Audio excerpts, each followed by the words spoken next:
अस्सलाम वालेकुम नाज़रीन, उम्मीद आप सभी खैरियत से होंगे। मस्जिद अक्सा बैतुल मुक़द्दस के पुराने शहर के वस्त में एक पहाड़ी पर वाक़ है, जिसे मुसलमान हरम शरीफ के नाम से जानते हैं। वाज़ेह है कि यरूशलेम तीनों मज़ाहिब इस्लाम, यहूदियत और मसीहत के पैरोकारों के लिए मुक़द्दस मकाम है, जबकि मस्जिद अक्सा को मक्का की मस्जिद हराम और मदीना की मस्जिद नबवी के बाद इस्लाम का तीसरा मुक़द्दस तरीन मकाम समझा जाता है। अल हरम शरीफ कंपाउंड में मुसलमानों के दो मुकद्दस मकामात मौजूद है, जिनमें डोम ऑफ द रॉक और मस्जिद अक्सा शामिल है, जिसे 8वीं सदी में तमीर किया गया था।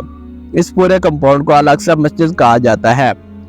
तकरीबन 35 एकड़ रकबे पर मुहित इस मकाम को यहूदी टेम्पल माउंट कहते हैं, जबकि डोम ऑफ द रॉक को भी यहूदी मज़हब में मुकद्दस तरीन मकाम का दर्जा दिया गया है।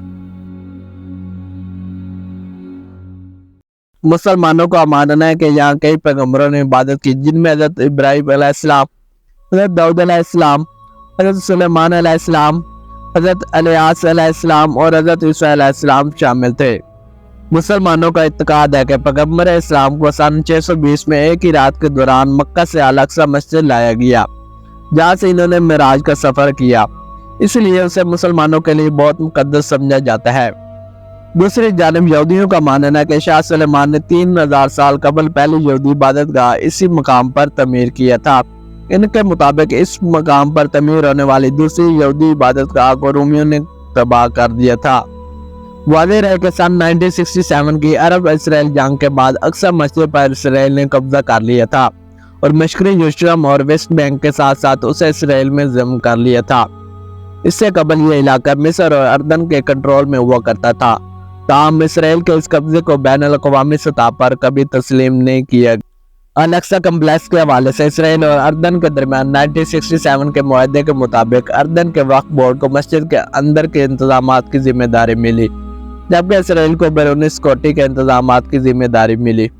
अल अक्सा में मौजूद मुसलमानों के मुकद्दस मकामात के सरकारी तौर पर अर्दन के हाशमी बादशाह नाज़िमुल अमूर है, और वही आज भी इस्लामी वक्फ के अरकान को नामज़द करते हैं, जिनके जरिए यहाँ का निज़ाम चलाया जाता है।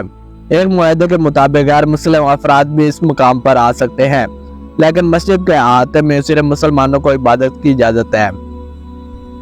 इसराइल के मजहबी पेशवा ने यहूदियों पर टेम्पल माउंट में भी दाखिले की पाबंदी ऐद कर रखी है, क्योंकि यहूदियत के अक़ीदत के मुताबिक ये जगह इतनी मुक़द्दस है कि लोगों को यहाँ दाखिल नहीं होना चाहिए। इसराइली हुकूमत की कवायद के तहत मसीह और यहूदी इस मकाम का दौरा बतौर सयाह कर सकते हैं, और वो भी हफ्ते में सिर्फ 5 दिन के दौरान 4 घंटों के लिए। इस कम्प्लेक्स के मगरबी दीवार को वेलिंग दीवार या दीवार गिरिया के नाम से जाना जाता है, जहाँ यहूदी इबादत करते हैं। ख्याल किया जाता है कि शाह सलमान की तमीर करदा इबादतगाह का एक यही असली हिस्सा बाकी बचा है। मुसलमान उसे दीवारुल बुराक कहते हैं। कहा जाता है कि यहाँ पैगंबर इस्लाम ने अल बुराक को बांधा था। उम्मीद है आपको ये वीडियो पसंद आई होगी। चैनल को लाजमी सब्सक्राइब कीजिए। मिलते हैं एक और वीडियो के साथ, तब तक के लिए अल्लाह हाफिज़।